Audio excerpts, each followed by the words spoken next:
Hi guys, Tracy here. It's super early in the morning and I just rolled out of bed. Got my very important coffee here. And I'm coming to you today because I had a couple of my tiaras over on Patreon actually or at least one of them was asking me, last night I did a live stream with them, and they were asking me more information about how I keep my kits, where I store them, how I store them, and what I do with them at the end of the month when the new kit comes in. And I realized that it's actually been a while since I have shown that process, so I thought it was time for me to do it again. So what I'm going to do today is just talk a little bit about my process, which has changed.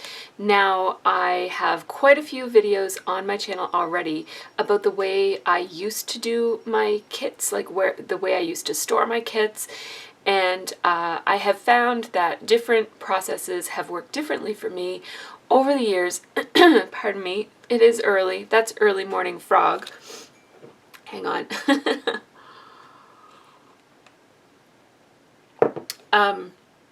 So what I was saying is that different processes have worked differently for me in different periods of time. So depending on my workflow, how much time I have to scrapbook, how much time I have in between scrapbooking to clean up and put things back where they belong and that sort of thing. Lately, as in this summer anyways, like I guess since about April or maybe March or April, I have been storing my kits just in the bags that they come in. I know that that's not a very sexy way to store them, and I used to really love having, I had a, over in this direction here, I had a really nice white container that like a storage bin that had different kind of compartments in it, and I will just link the video instead of trying to describe it because I'm not going to be able to find the words right now. But I really liked the look of it. I loved walking into my scrap room and seeing my kit right there. That worked really well for me when I had the time to set it all up. But these days I have much less time. So what I've been finding works the best for me is just sticking it all back into one bag. Now the kits come in a couple of different bags because I usually end up getting the cardstock and paper kits as well as the main kit and the embellishment kit, and usually the Project Life kit too, which I'll keep the Project Life kit separate.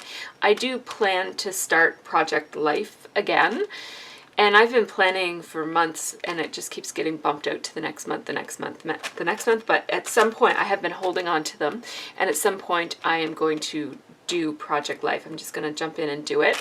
I love having Project Life, but there's some type of a psychological barrier to me that I need to figure out a workaround for. Anyhow, I have a bunch of kits here just to talk to you a little bit about how I do it. So basically what I've been doing is I ditch most of the bags. I don't ditch them, I actually recycle them. They're great for bringing to crops, and I hang on to them because I use them for lots of different things. So I reuse them, I don't recycle them. Although when I'm finished, I will eventually recycle them. So what I do is I put any 12 by 12 items in the bag, just kind of like along the back of the bag. So that would be the large chipboard if there is one. So that's what this is. This is, by the way, the August kit that I'm demonstrating. Then some cardstock, then all my full papers, then all my scraps of papers. And then for all of the larger packaged embellishments, I just keep them I try to keep them sort of organized. They go in there better. I put all the stickers together and then all of the smaller things like this. And so that works really well for me. And then what I do is I keep this green wire basket that I got from Michael's, and this has all current stuff in it that I need to access through the month for videos that I plan to make. And so I have some stuff here from a haul that I actually got a very, very long time ago from, I think it was from Scrapbook.com. It could have been from Simon Says Stamp. I think I kept the sheet. Yeah, it was from Scrapbook.com. And so I need to do a video about what I bought here and why I bought it, and also make a project with it, but I just haven't done that yet. But anyhow, I keep my current kit and also any things that I need for the magazine that I work for. I keep it all in here, and then this is my month's stuff that I have to use.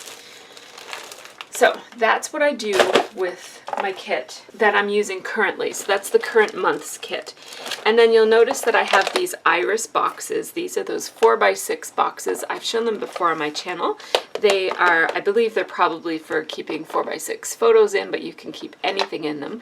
I keep all of my die cuts sorted by color in these in a drawer right here that says die cuts on it, and then they're all sorted by color. So these are my turquoise ones. See, they have a little swatch of turquoise marker on them, and I just used a Sharpie marker for that. So this is a really wonderful way to store my die cuts after they're not in a kit anymore. But while they're in a kit, I keep them in extras of these. So these were on sale at Michael's. I got 2 of the big, these are little cases that come in a larger suitcase, and I've shown that in various scrap room video tours that I've done.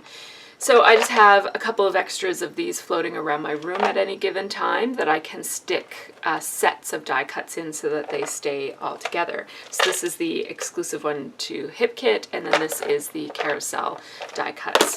And then these fit sort of nicely. They fit in here like that. And then this goes in that green bin that I showed you.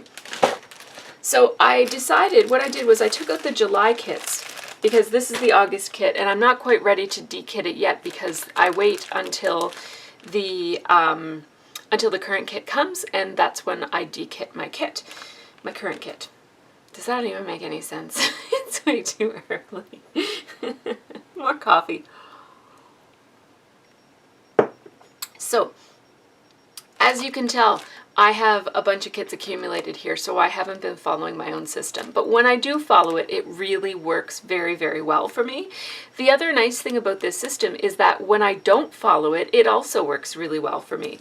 Because, for example, my July kits here, I haven't de-kitted them, and they're not like all over the place. So they're contained in this bag, and in the other system, if I didn't de-kit my last kit, then I would literally have no place to put the new kit because it was going in that white Jetmax cubey thing. And again, I'll link the video below if I can find it. I'll find it. So anyhow, the nice thing about this system is that if you're busy and you don't have time to take stuff out of a storage unit and put new stuff in a storage unit, it's just already in a bag. So I just pick up this bag and I put it someplace else in my room. So I do have the July kit still unkitted. I also have the May kit. Now I don't have the June kit because I gave it away. I gave away my leftovers last month. So I have the July kit. I think this is the July kit. Yeah, no, this is the May kit. So I have the May kit, I have the April kit, I have the March kit. I don't think I have the February kit. So, I mean, I still have it, but it's been de-kitted. So I have a whole bunch of kits over there that I just have not gotten to de-kit any months because I was not feeling very well in the spring, and then my summers are typically super busy anyways, so I don't often get to do all of the things that I like to do in the summer. So it's fall, and so I'm getting caught up, and I'm kind of making more videos, and I'm really, really excited to be back at 6 a.m. making videos for you guys. Anyhow, too much chatting. Let's do more showing. So I was going to demonstrate you guys the unkitting of the July main kit, and then I was just going to check this where I keep my Project Life stuff for the eventual day that comes that I will actually start using it.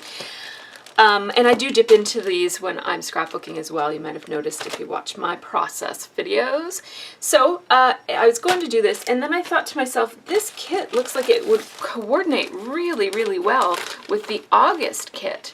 And it really does. If you look at the colors in it, it really works quite nicely with this August kit that I just had on screen for you here. So what I've decided to do is I'm actually going to combine my August and July kits and keep them as a kit and put them in that green box because one of the things I plan to do, the supplies in that green box are mini album making supplies. And so I was thinking I could use these 2 kits to make a mini album, like my leftovers from these 2 kits. And as you can see, there's lots of leftovers. These kits come jam-packed, filled with supplies, and so I always have leftovers to go. So all of that talking was just for me to tell you that I'm not going to de-kit the July kit. So not July, not August, so that leaves us with the May kit, because I did give away the June kit. So I'm getting hot here. Whew. Summer has returned to Nova Scotia, which is very nice. Okay, so this is what I do when I de-kit. It's not rocket science, but I did want to show it just so that you see my thought process when I'm de-kitting. So we've got everything here, and I usually hang on to some packaging just for the idea, just for the de-kitting part. So for example, I took the Puffy Stickers out of this packaging when I was using it, but I hung on to the packaging because when I go to de-kit it, I might want to put this stuff back in its packages. So these are actually not, these pieces of acetate are actually not from the kit, but I was challenging myself to use acetate because I was saying how much I didn't like it, so I challenged myself to use it anyways. So I don't know if it's helpful for you guys to see more of me. No, probably not. Anyhow, you can see me up there. So this is all the paper, and what I will do is I think about a couple of different things when I'm de-kitting, because I store my paper by collection and by color. And so as I'm de-kitting, I want to think about how do I want to put this paper back. My first question is, do I already have this collection? So this is the Lovely Day collection from Dear Lizzie. And if I have it over there in my, I'll just show you what I'm talking about here. Let me see if I can swing this around. Yeah, there we go. So if I have it over here in my cubes, which I might, I should know what I have, but I actually don't. Dear Lizzie Saturday. Yeah, so I don't have Lucky Day, but I do have Saturday. I store my paper. Oops, there we go. So I store my paper like this in these folders that I've made. They're homemade folders. Some of them have a piece of chipboard in them. I think most of them have a piece of chipboard in them. And this is made using Ziploc bags from the dollar store, although this looks like it's using a kit bag.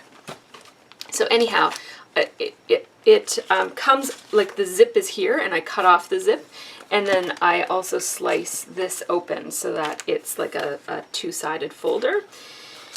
And that way this is closed so that when I pull it out, all of the pieces come, and it doesn't get like, so that little certain papers go back further in my cube than where I want them to be. It's easy to grab a whole collection this way.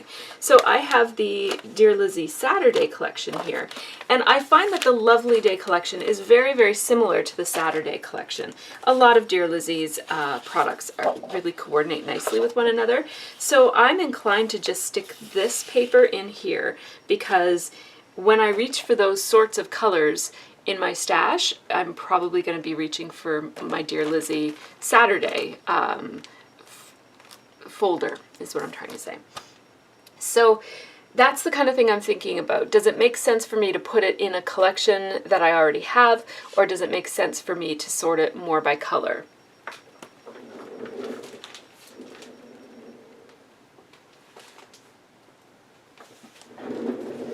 So now this piece of paper is by Pink Fresh, and I don't have any Pink Fresh collections, so I will put this, I don't know if this one even makes sense to store by color, because, there we go, because it has so many colors on it. I will think about how I'm going to store that one. That's a bit of that one stumps me a little bit.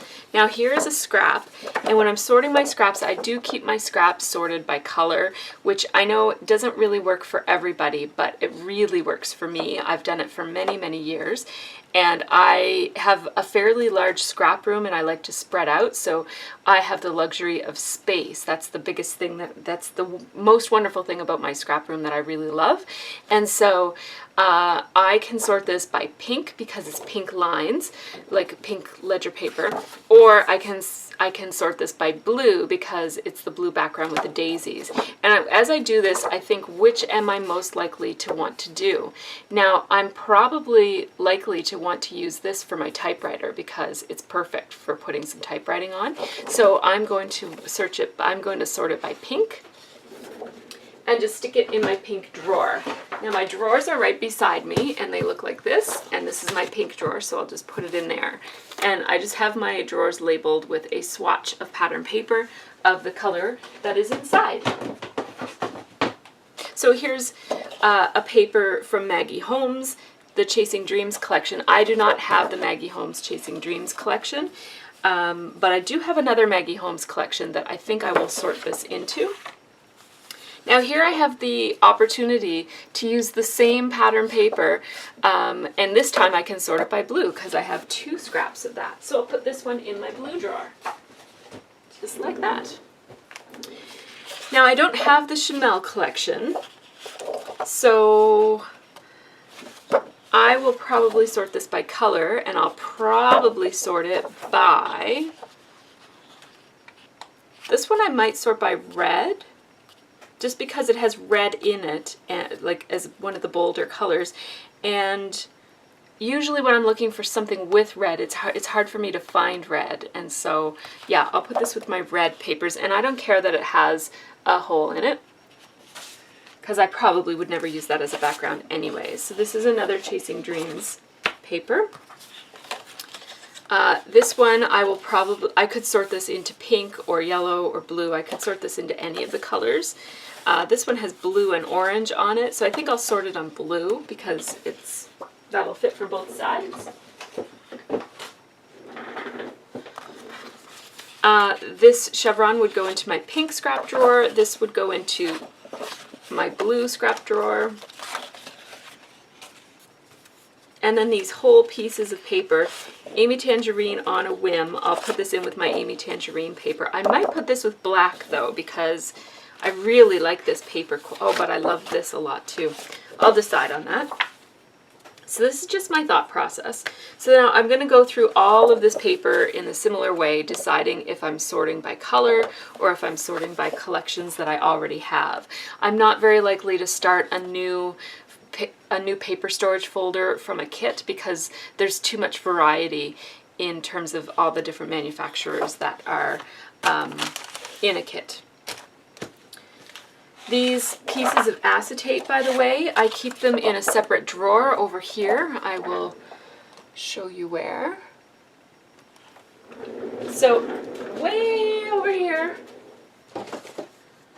I have a drawer of vellum. It looks like this. And I keep my acetate and vellum together.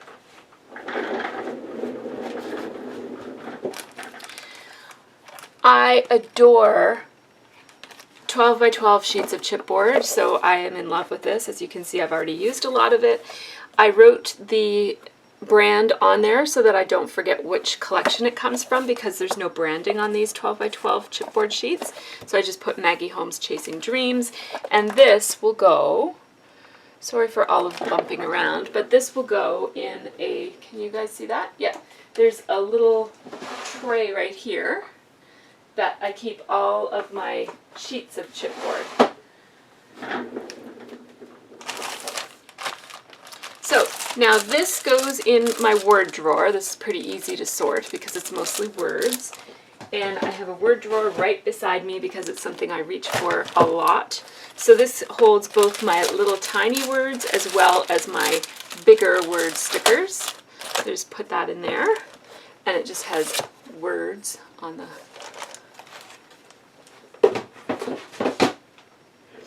And then these will go into my Razcog, and usually by this point I have already repackaged them. So I keep my thickers in my own packaging. I buy these 6 by 12 inch clear bags. You can search it on eBay.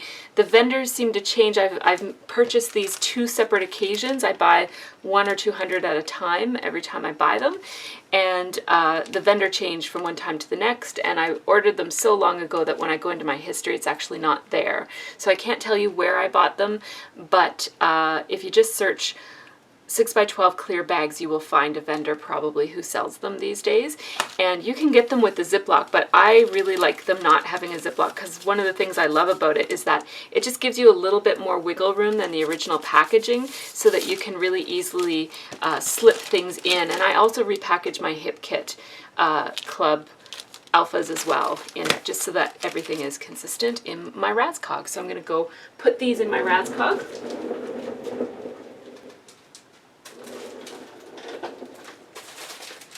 So I keep white. I do sort my letters by color, and blue is down here.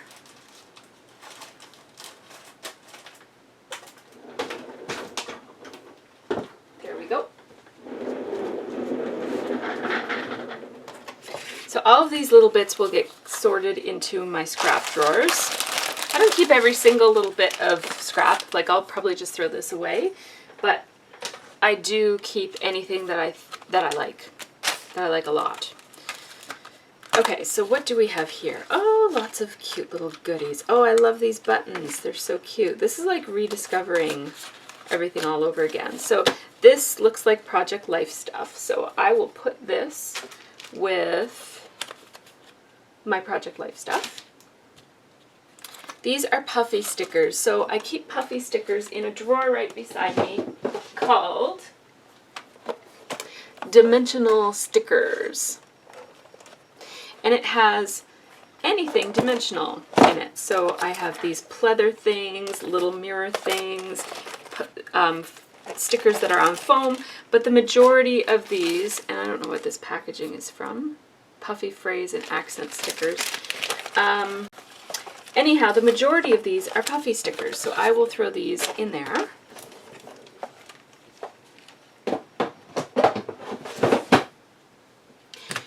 And then these are small letter stickers, so I have a basket where I keep small letter stickers. I can't show you because the light will block it, but I will bring it over. So this is my basket of small letter stickers, and these are small letter stickers that I've been collecting for many years, since 2009. So a lot of these are quite old, especially the ones in the back, like probably all of these are quite old, and a lot of these are old too. Like these are all sassafras that I've hoarded, but I also use. So hoarded just meaning hanging on to them, and buying as many as I can find as well. And the lovely Giselle just sent me another package of them because she knows I love them, and she found a package. So anyhow, these are my small letter stickers, and they're not really sorted. I just kind of stick them in so that the smaller ones are in the front and the larger ones are in the back, and the sass ones are all together. So that's what I do with that.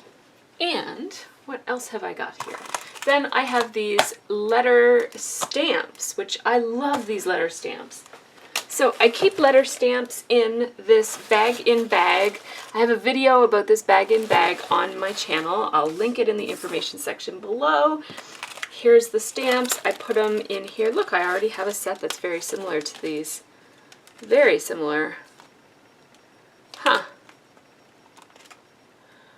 Almost identical, but I actually like these ones better than these ones. But these ones have the bold, like the fill-in, so you could double stamp these. Meaning like make this one in black and then make this one in color and stamp it on top. Or vice versa, actually. Anyhow, these are really cute, and I'm going to stick them in here with my similar stamps. So yes, I'm pretty sure that these are these, and then there were also some Hip Kit exclusive die cuts as well. Now, as I mentioned, I don't have the Chamel collection. This is from Chamel's, I don't know which line, the one with bears and stuff. And so, because I don't have that collection, I really like these. I'm going to mix them into my stash And this is what I mean when I say that.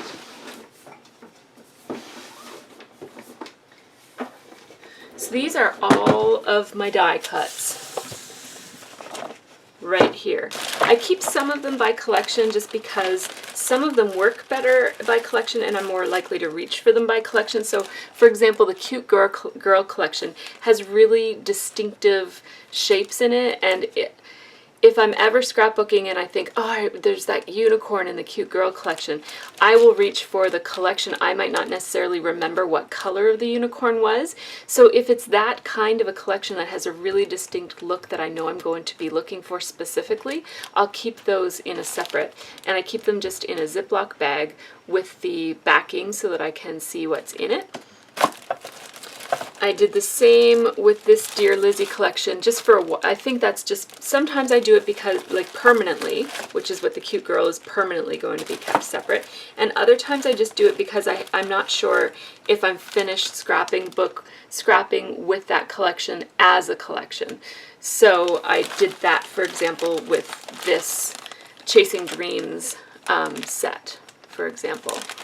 So I can, at this point, I can sort Chasing Dreams into its colors. I'll do that another day. I won't do it right now. So what I would do for these and these is I would kind of move this out of my way, and then I would sort them like green, pink, pink, blue. You get the idea. Gold, pink, green. And I just kind of keep on doing that until I had little piles, and then I would take my cases and just put them inside and put them away. I would do that for all the colors once it was all done. So I will do that off screen, but that is how that process looks. And that leaves me with some wood veneer. I keep my wood veneer in these cases. I get these cases from Michael's, and they come in sets of 2, I think, with lids on each of them, but you can also stack them like this, and I really like them stacked like this. And I have them sort of sorted by theme and shape, I guess. So I'll look at the wood veneer that I have here.